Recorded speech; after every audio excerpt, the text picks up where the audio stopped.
Një kuti Pandorë në dorën e Mirit pritet të ndryshojë lojën e tij në lidhje me Selin, apo jo në prajmin e së shtunës se i hapi kutinë e Pandorës dhe mori një informacion se si shikohet nga babai i Selin raporti që ka krijuar ai brenda shtëpisë së Big Brotherit. Etiketimi si pervers nuk u prit fare mirë nga Miri, i cili një moment mbeti i shtangur, në një moment u shpreh që ndjehet i fyer, dhe nga ana tjetër tani po tenton për të nxjerrë Selin sikur është ajo që është dakord me këtë lloj raporti që ata kanë brenda shtëpisë. Është Selin ajo që i ka shkuar orët e fundit Mirit në shtrat, aty Miri ka bërë një pyetje që ti në këtë krevat, pra meje, bën gjumin e qetë, je i sigurt? Po tha, jam i sigurt. Ai po jep informacione dhe po jep sinjale drejtuar babait të Selit, që nuk e ka në dorë që t'ja jepi në mënyrë të drejtë për drejtë dhe po përdor Selin për t'i treguar atit dhe shqiptarëve që loja e tij me Selin nuk është një lojë, siç e ka cilësuar dhe babai i kësaj të fundit, një lojë perverse. Por sigurisht Miri nuk ka hequr dorë nga Selin, se nëse do të heqi dorë nga Selin, është si ajo kulla, kështjella që do të bie dhe do të rrëzohet. E gjithë loja që Miri ushqen brenda shtëpisë, por edhe që komentohet jashtë tek audienca, është pikërisht loja që ai ka me Selin dhe këtij raporti që nuk ka një emër dhe pse të dy fillimisht në prajmet e para ja vun epitetet si bi dhe baba, edhe nga ana tjetër surpriza vajzës së Mirit ku ai mori disa informacione ku e pyeti a është mami okay, a duhet të rriun këtu apo të vi jashtë, e u karikua me një lloj sigurie që jashtë shtëpia e Mirit nuk po e shikon si diçka të keqe raportin që e ka me Selin, i ledhatoi kokon vajzës për të demonstruar që sjetet janë të njëjta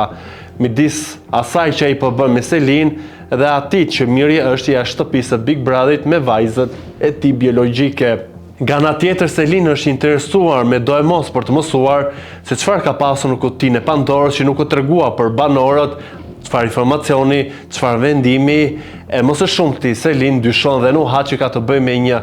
informacion se ajo ka qenë e parë që mori një letër nga babai ku i tha ndau, më pas erdhi vëllai i tha los vetëm, kunata po ashtu, pra ka pasur sinjale dhe dyshon që në kutinë e Pandorës Miri të ketë pikërisht të. A është kutia e Pandorës një lloj rrëzimi për lojën e Mirit apo një lloj ngritje për Selin? Mendoj që deri më tani Miri përqendron neutral, pra e shikoj pak step back, pra që është një hap pas që nuk është aq shumë i përfshirë, edhe pse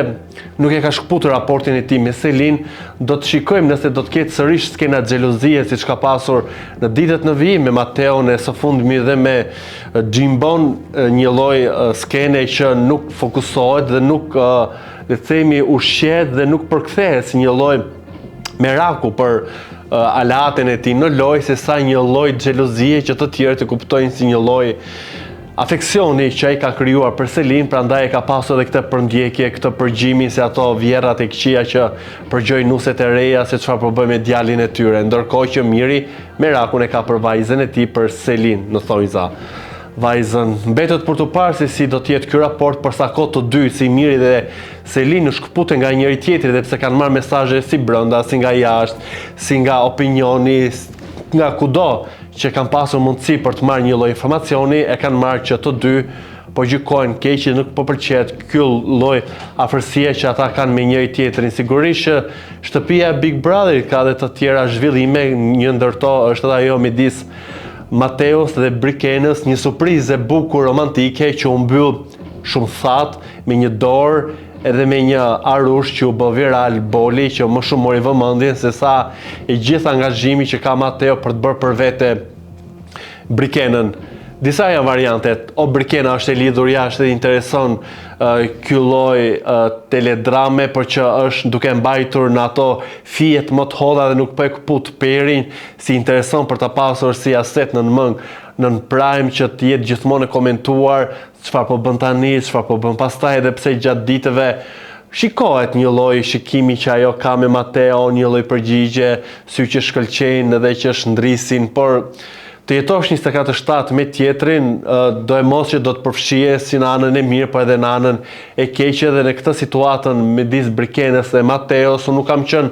partizan për t'i parë bashkë, nuk kam qenë partizan për t'i parë si një love story, dhe pse në rrjetet sociale ka një shtim në mas të videove apo dhe të komenteve që duan t'i shikojnë bashkë, duan t'i shikojnë t'i ketë një lloj nisje të një lloj lidhje apo të edhe një lloj romance, të një lloj ndjenje që duhet të zhvillohet brenda shtëpisë, por për sa kohë personazhi kryesor që në rastin konkret është Brikena, që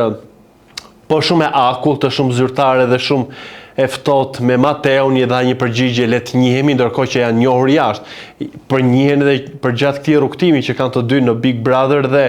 çfarë më shumë nëse Brikena nuk pranon një lloj skenari si supozohet që është nga produksioni për të krijuar këtë çiftin që ka interes publiku, i bie që do të jetë slow motion, dal nga dal çdo gjë dhe çdo rrjedhje të një lidhje që mund të kenë të dy brenda shtëpisë së Big Brotherit. Por nga ana tjetër, për ta ndërlidhur edhe sërish Selin, apo e përdor ajo Gimbon, apo po e shikon thjesht si një mik të mirë, si një djalë që ka një energji të jashtëzakonshme dhe po kalon kohë të mirë me të, se realisht në optikën time dhe në ndjesinë që më përçon Miri dhe Selin është pak si me siklet, pak si jo komode, pak si jo rehat, dhe midis Selin dhe Gimbo sigurisht që më jep një vibe shumë të mirë, një vibe shumë friendly, një vibe shumë miqësor, një vibe që ka pak ato ngacmime, kuptohet janë të rinj, edhe pse ka një lloj mëdyshe në publik nëse Selim pa e përdor Gimbon për të marrë energjinë e tij më të mirë për dalë në sytë e publikut, një lloj vajze që ka dhe këtë dimensionin emocional të saj dhe që ka këtë shpërfaqjen e energjisë së mirë, se me Mirin është vetëm strategji, është vetëm lojë, bëjmë diskutime vetëm për lojë, për diçka tjetër, kurse me Gimbon janë më të lirshëm, bëjnë dhe ndonjë flirt, kanë më shumë connection, kanë më shumë reagime, janë më shumë suportues, janë ndihmuese njëri tjetrin, janë të paqishtë dhe të jep atë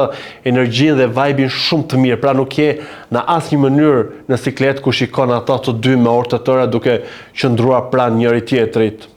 Nëse Miri do të lëshoj Selin, për mua lëshon lojën, se loja e tij është e fokusuar dhe e mbështjell në këto diskutimet që japin shtëpisë dhe publikut jashtë këtij raporti që deri diku nuk është parë në ndonjë Big Brother, mund të jetë parë në Big Brother të jashtë siç ishte Heidi që u fut babai, mbetet për të parë nëse babai i Selin do të futet në shtëpi dhe që t'ia thot në sy fjalën pervers apo edhe zhigolo, siç ka thënë në studio televizive javë më parë, e atëherë do të shikojmë nëse Selin realisht do të tërhiqet dhe do të bëj step back për gjithë raportin dhe për gjithë aleancën në lojë që ka me Mirin. Është thjesht koha ajo që do të tregoj gjithçka në këtë Big Brother, do të kemi një rrëzim të Mirit, një ngritje të më shumë të Selin, do të kemi një love story midis Mateos dhe Brikenës, apo ai që do të fitoj më shumë është Arushi Boli. Mbetet për të parë dhe këtu do të jemi për të komentuar sërish. Por mos harroni të jepni edhe ju mendimin tuaj dhe më kryesorja është që t'i bëni subscribe kanalit ton Koha Jon në YouTube.